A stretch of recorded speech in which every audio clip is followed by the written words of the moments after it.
Hello दोस्तों, ये NCERT history की क्लास 6 की 5th चैप्टर है, जिसमें राज्य, राजा और एक प्राचीन गणराज्य के बारे में पढ़ेंगे। कुछ लोग शासक कैसे बने।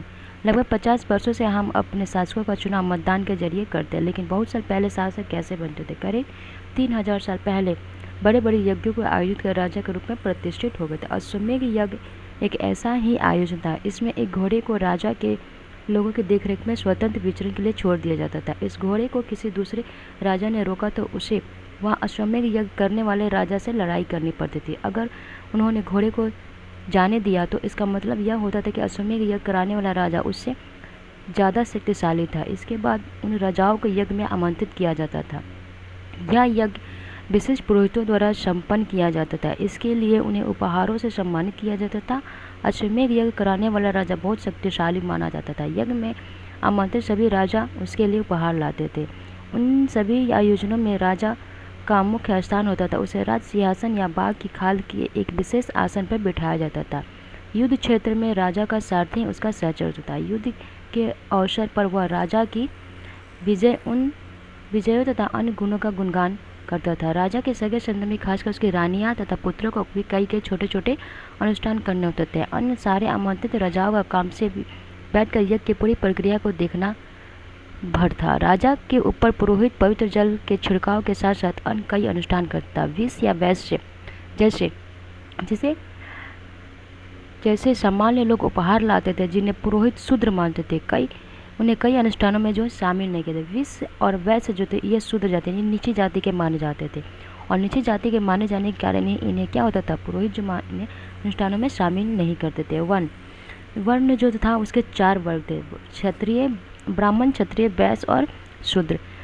ऋग्वेद ब्राह्मणों का काम वेदों का अध्ययन, अध्यापन और यज्ञ करना था। उनके लिए उन्हें उपहार मिलता। क्षत्रियों का काम जो है युद्ध करना, लोगों की रक्षा करना था। वैश्यों का काम खेती, पशुपालन तथा व्यापार था। और शूद्रों का काम अन्य तीनों वर्गों की था, जो वो सेवा करना था। जनपद, महायज्ञों को करने वाले राजा अब जन के राजा न होकर जनपदों के राजा माने जाने। जनपद का शाब्दिक अर्थ जन के बसने की जगह होता था। तो पुरातत्वविदों ने इन जनपदों की कई वस्तुओं की खुदाई की। दिल्ली में पुराना लाल किला, उत्तर के मेरठ के पास हस्तिनापुर और एटा के पास अतरंजी खेरा इनमें प्रमुख है। खुदाई से पता चलता है कि लोग झोपड़ियों में रहते थे और मवेशियों तथा अन्य जानवरों को पालते थे। वे चावल, गेहूं, धान, जौ, दालें, गन्ना, तिल तथा सरसों जैसी फसलें जो है वह उगाते थे। लोग मिट्टी के बर्तन भी बनाते थे, उसमें कुछ धूसर और कुछ लाल रंग के होते थे। इन पुरा स्थलों के कुछ विशेष प्रकार के बर्तन मिले, जिन्हें चित्रित धूसर पात्र के नाम से जाना जाता था, जैसे कि इनके नाम से ही स्पष्ट है। इन बर्तनों पर भी चित्रकारी की गई है। ये आमतौर पर सरल रेखाओं या ज्यामितीय आकृतियों के रूप में। महाजनपद, करीब 2500 साल पहले कुछ जनपद अधिक महत्वपूर्ण गए। इन्हें महाजनपद कहा जाने लगा। अधिकतर महाजनपदों की एक ही राजधानी थी। कई राजधानियों में किलेबंदी की गई थी, अर्थात इनके चारों ओर लकड़ी, ईंट या पत्थर की ऊंची दीवारें जो है बना दी गई थी।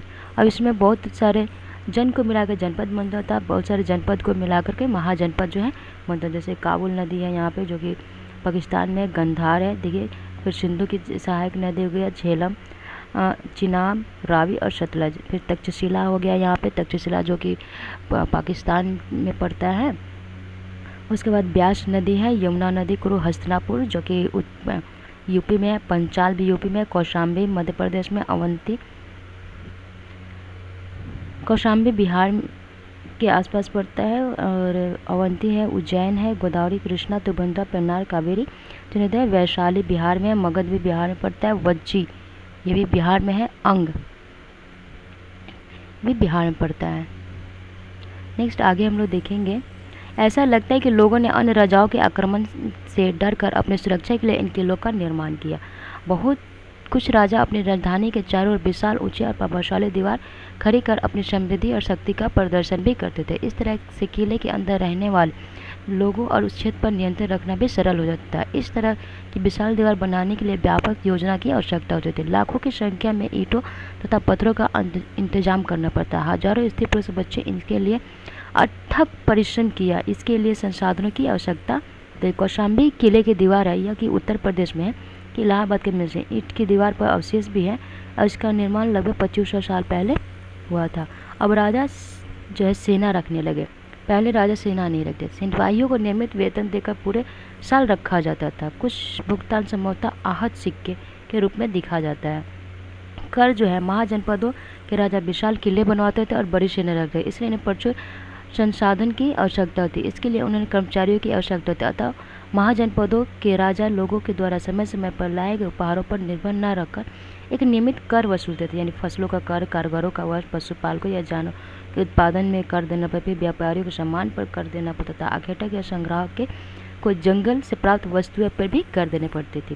कृषि में परिवर्तन, इस युग में कृषि में दो बड़े परिवर्तन हैं। हाल के फाल अब जो थे वह लोहे के बनने लगे और कठोर जमीन को लकड़ी के फाल से, यानी महाजनपद काल में के फाल से तुलना के लोहे के फाल आसानी से जोता जाता है। इससे पहले फसलों की उपज बढ़ गई। दूसरे लोगों ने धान के पौधे का रोपण शुरू, अर्थात खेतों के बीच छिड़क कर धान जाने के बजाय धान के पौधे तैयार कर उनका रोपण शुरू किया गया। इस तरह से बहुत ज़्यादा पौधे जीवित रहने लगे, इससे पैदावार भी जो है वो अच्छी होने लगी। सूक्ष्म परीक्षण, मगध, लगभग 200 सालों के भीतर मगध सबसे महत्वपूर्ण जनपद बन गया। अब जन से मिला के जनपद, जनपद से महाजनपद जो बन गया। गंगा और सोन जैसी नदियां मगध से होकर बहती थी। यातायात, जल वितरण जमीन को उपजाऊ बनाने के लिए महत्वपूर्ण थी।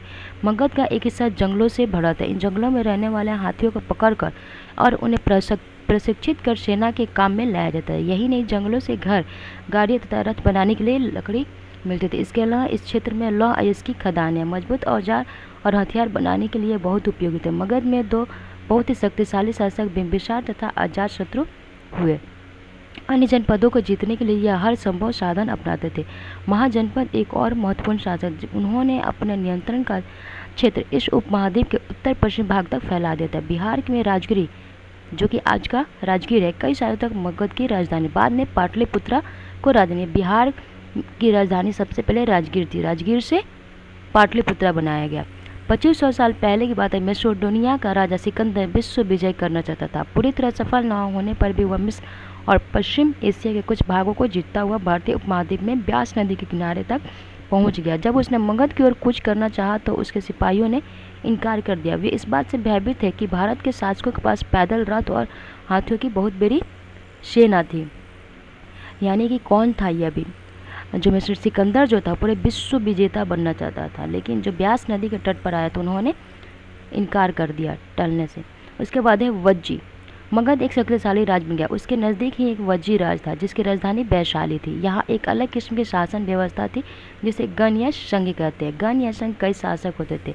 इसमें से प्रत्येक व्यक्ति राजा कहलाता था। यदि ये सभी राजा विभिन्न अनुष्ठानों को एक साथ संपन्न करते थे। ये सभाओं में बैठकर ये बातचीत, बहस और वाद विवाद के जरिए तय करते थे कि क्या करना और किस तरह करना। शत्रुओं के आक्रमण से निपटने के लिए भी मिलकर चर्चाएं करते। स्त्रियां, दास तथा कमकार इन सभाओं में हिस्सा जो है नहीं लेते थे। यानी कि वैशाली का जो वज्जी जो गणराज्य था वैशाली, उसमें स्त्रियां, दास और कर्मकार जो है सभाओं में हिस्सा नहीं लेते थे। उसके बाद से वज्जी संघ का वर्णन दीर्घ निकाय से लिया गया। वज्जी संघ का निर्णय कहाँ से लिया गया? दीर्घ निकाय से लिया गया। दीर्घ निकाय एक प्रसिद्ध बौद्ध ग्रंथ है। दीर्घ निकाय जो है एक प्रसिद्ध बौद्ध ग्रंथ है जिसमें बुद्ध के कई व्याख्यान करीब 2300 साल पहले किया। अजातशत्रु या और वज्जी का संघ, अजातशत्रु वज्जी संघ पर आक्रमण करने लगे। अपने मंत्री सरकार के युद्ध के बुद्ध के पास सलाह ली गई। बुद्ध ने उनसे पूछा कि वज्जी सभ्यताएं नियमित रूप से होती है तथा उसमें सभी सदस्य उपस्थित होते हैं। जब उन्हें ऐसा पता चला कि ऐसा होता है तो उन्हें वज्जीवासी तक उन्हें उन्नति करते हैं। जब तक ये पूर्ण और नियमित सभाएं करते रहेंगे, आपस में मिलकर काम करते रहेंगे, पारंपरिक नियमों का पालन करते हैं, बड़ों का सम्मान, समर्थन और उनकी बातों का ध्यान करेंगे। वज्जी महिलाओं के साथ जोर जबरदस्ती नहीं करेंगे और उन्हें बंधक नहीं बनाएंगे। शहरों और गाँवों को में चैत्य रख रखाव करेंगे। विभिन्न मतावलंबियों और संतों का सम्मान करेंगे। उनके आने या जाने पर कोई रोक नहीं लगाएगी। कई शक्तिशाली राजा इन संघों को जीतना चाहते हैं। इसके बावजूद उनका राज अब से लगभग 1500 साल से पहले चला है। उसके बाद गुप्त शासकों ने गण और संघ पर विजय प्राप्त करके उन्हें अपने राज्य में मिला लिया, जो कि अध्याय 9 में पढ़ेंगे। इस प्रकार हम लोग का ये चैप्टर खत्म होता है। नेक्स्ट चैप्टर के लिए हम लोग नेक्स्ट वीडियो में मिलेंगे। तब तक के लिए